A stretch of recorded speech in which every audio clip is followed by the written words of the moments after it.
অন্ধকার নামলেই কি সবকিছু শেষ হয়ে যায়, নাকি তখনই শুরু হয় এমন কিছু যা আমরা দেখতে পাই না? স্বাগতম আপনাদের হরর জোনে, যেখানে প্রতিটি গল্প লুকিয়ে আছে ভয়, রহস্য আর অজানা সত্য। আজকের এই গল্পটি হয়তো আপনাকে ভাবতে বাধ্য করবে, আপনি সত্যিই একা আছেন তো? রাতের নীরবতায় যদি হঠাৎ কোনো শব্দ শোনেন, অথবা কেউ যদি আপনাকে অন্ধকার থেকে ডাকে, তাহলে কি আপনি সাড়া দেবেন? সাবধান, কারণ কিছু ডাক আছে যেগুলোর উত্তর দিলে ফিরে আসার পথ থাকে না। তাই আলো নিভিয়ে হেডফোন লাগিয়ে প্রস্তুত হয়ে যান, কারণ এখন শুরু হতে চলেছে একটি ভয়ঙ্কর অভিজ্ঞতা যা আপনার মনে থেকে যাবে অনেক দিন। রিফাত নতুন চাকরির জন্য শহরের বাইরে একটা ছোট্ট এলাকায় বাসা ভাড়া নেয়।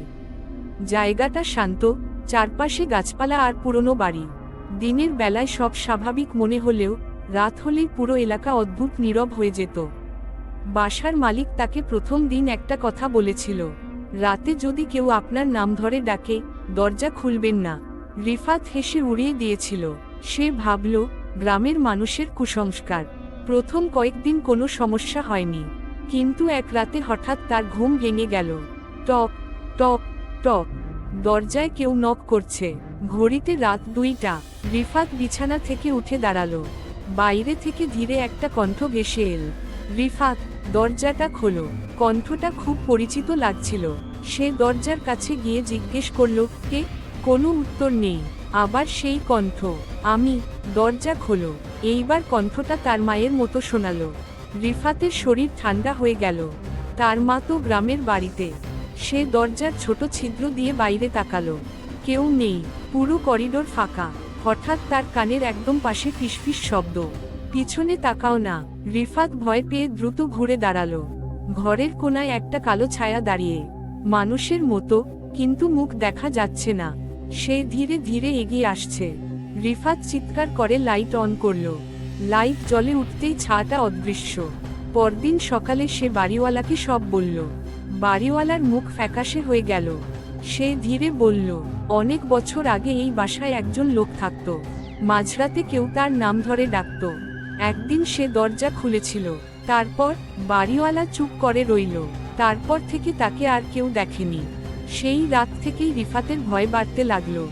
রাত হলেই দরজার বাইরে পায়ের শব্দ শোনা যেত। কখনো তার বাবার গলা, কখনো বন্ধুর গলা। সবাই একই কথা বলতো, দরজা খোলো। একদিন রিফাত ঠিক করল, আজ সে সত্যিটা দেখবে। সে দরজার সামনে মোবাইল ক্যামেরা রেখে দিল।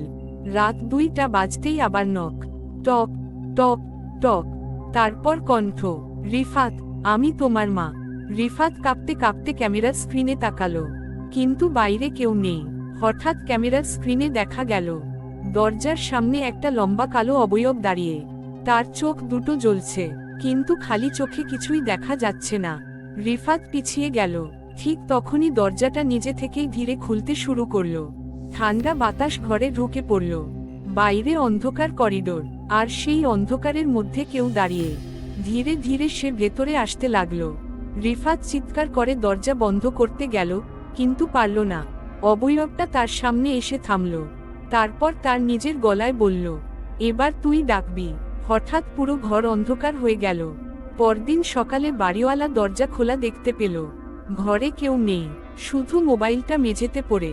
ভিডিওর শেষ অংশে দেখা যায় রিফাত দরজার সামনে দাঁড়িয়ে আছে, আর ধীরে ধীরে তার শরীর অন্ধকারে মিলিয়ে যাচ্ছে। তারপর থেকে সেই বাসায় নতুন কেউ উঠলেই রাত 2টার পর একটা কণ্ঠ শোনা যায়, তোমার নাম ধরে ডাকছে কেউ। আর যারা সেই ডাকের উত্তর দেয়, তারা আর কখনো ফিরে আসে না। আজকের এই ভয়ঙ্কর গল্পটা যদি আপনার ভালো লেগে থাকে, তাহলে ভিডিওটা একটা লাইক দিতে ভুলবেন না।